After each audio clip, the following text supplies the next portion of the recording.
Halfway through, once again, Andre Berto's never gone 12 rounds before. Estrada has done it in his career. Harold Letterman, how do you have it so far? Okay, Jim, 59, 55, 5 rounds to 1, Andre Berto. Jim, I got to tell you, in every round, David Estrada's competitive in this fight. It's not one-sided, but somehow or another, Andre Berto just does a little bit more to grab the judges' attention. He lands the cleaner shots, the harder shots, the better combinations. Nice ring generalship right there to bring the fight into the middle of the ring. He just does that little bit extra to grab the round. He's won 5 in a row, 5-1, Berto.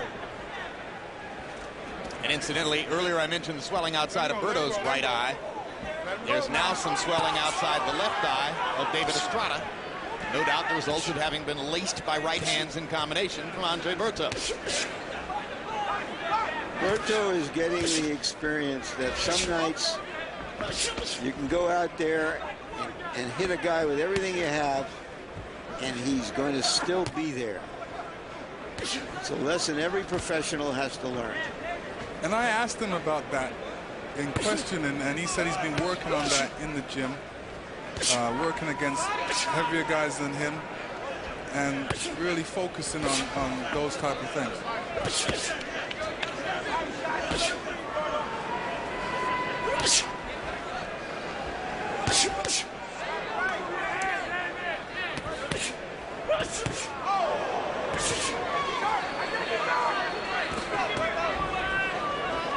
Well, once again, Estrada has only been knocked out once. That was by Kermit Cintron.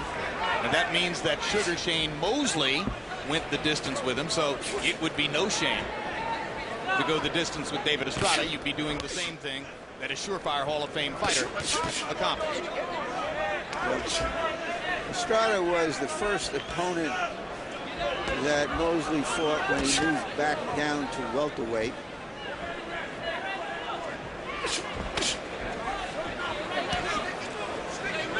Estrada says the single hardest punch he's ever felt was a left hook to the body by Mosley. Mosley's left hook to the body wrecked many opponents in the lightweight division. Berto may get into position to wreck Estrada here if he continues to land with the consistency he's shown in the last minute.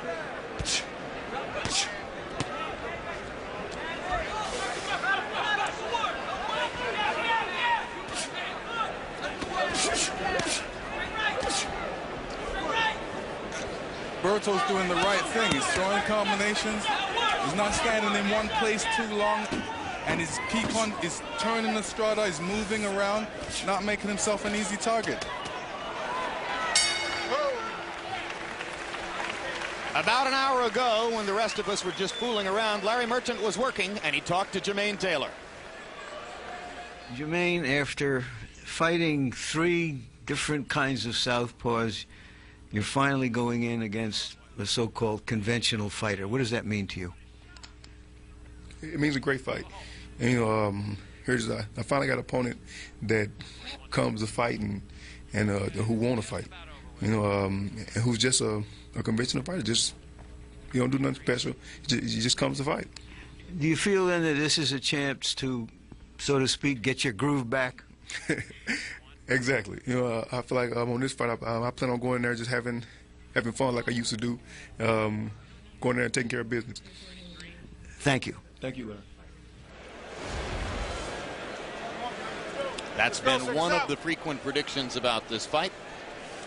I myself have articulated a few times to various radio outlets and others that if you've written Jermaine Taylor off, and some people have, you might be shocked at how good he'll look against a fighter who will trade with him and give his offense a chance to flow.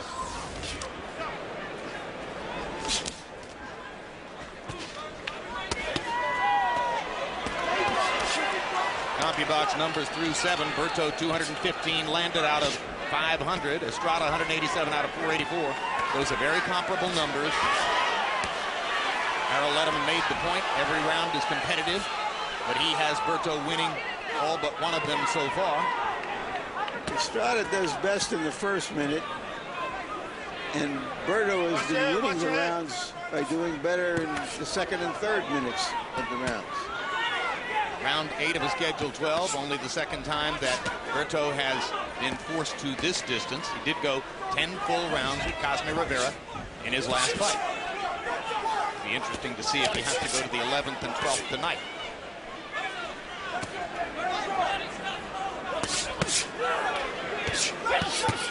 Good body shot, sets up a right and a left, and another help left hook upstairs.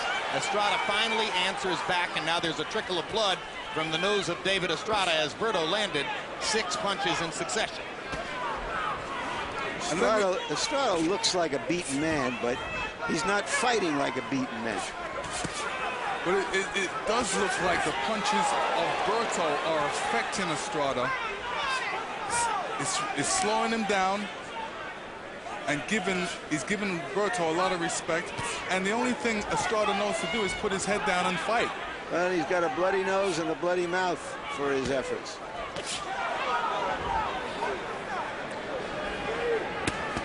But tremendous will and heart. David Estrada refusing to quit and refusing to wilt against a guy who is beginning to dish out very vicious punishment. I thought that a left right to the midsection started this barrage and hurt Estrada, but back he comes.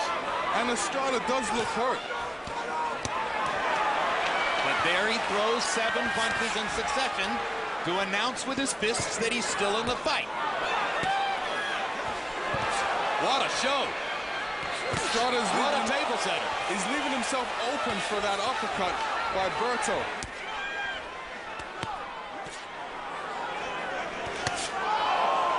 Oh, that was a great shot by Berto. Tremendous right hand.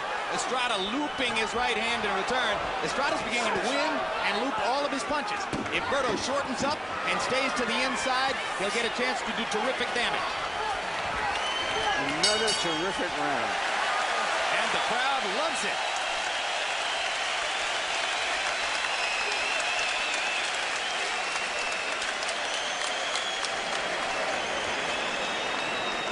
It's all right.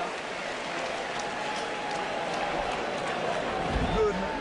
It's all right, Doc. It's all right. Dave, how you feel? All right? Yeah, good. Yeah? How's that eye? All right? Yeah, good. You see okay? Yep.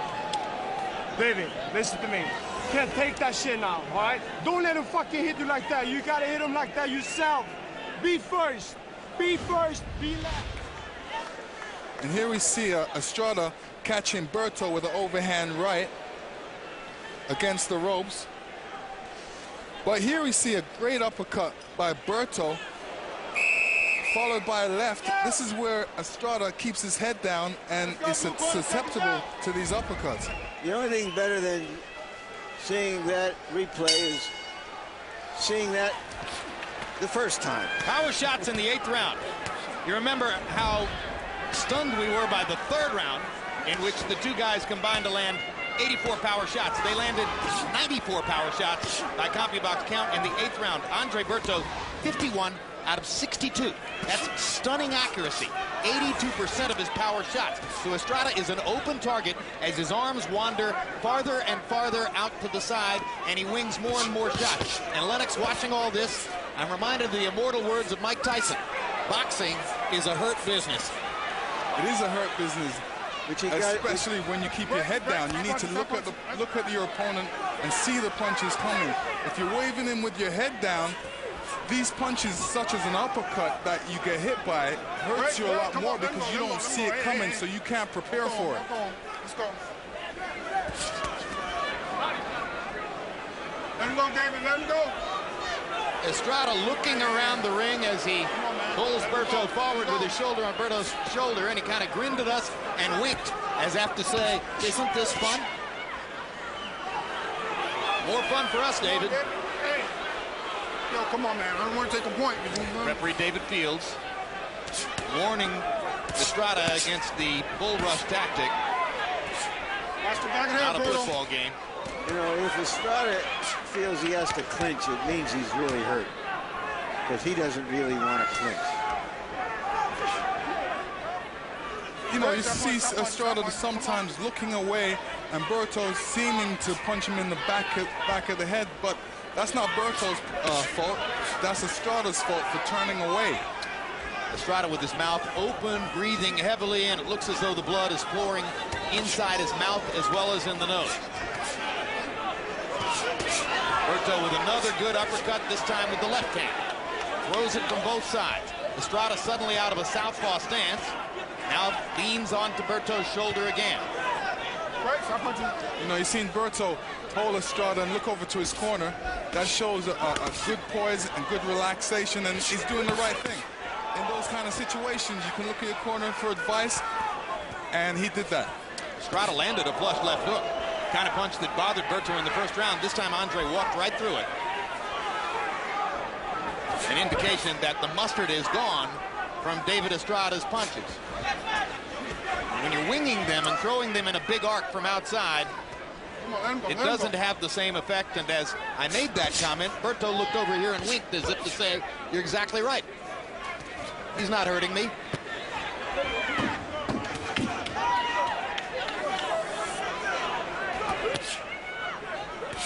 Looks like some of the power has come away from Estrada, and he's not punching with the type of severity as he had in the first.